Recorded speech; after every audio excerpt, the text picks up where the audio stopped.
মোবাইলে টাওয়ার বসানোর নাম করে প্রতারণার অভিযোগ। সেক্টর 5 থেকে গ্রেফতার 3 মহিলা সহ 7 জন।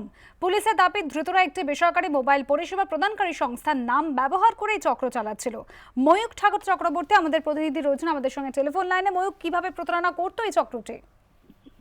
দেখো, একটা বেসরকারি মোবাইল প্রস্তুতকারী সংস্থা তাদের নাম করে বিভিন্ন মানুষের কাছে যেত এবং তাদেরকে বলা হতো যে তাদের টাওয়ার তৈরি করা হবে। এইরকমই বিভিন্ন কাজ করে প্রতারণার ফাঁদ পাততো এরা। এমনটাই প্রাথমিকভাবে পুলিশ আধিকারিকরা পেয়েছেন।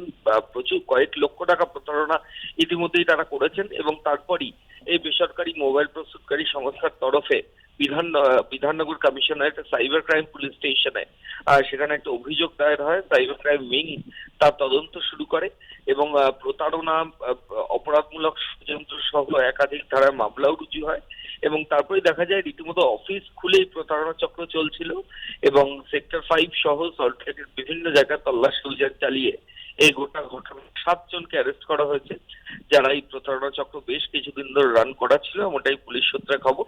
এদেরকে কাস্টাডিতে নিয়ে পুলিশ আধিকারিকরা জানবেন যে এদের নেটওয়ার্ক কতদূর বিস্তৃত বা আর কেউ এই নেটওয়ার্কের সঙ্গে জড়িত কিনা। ধন্যবাদ ময়ূক।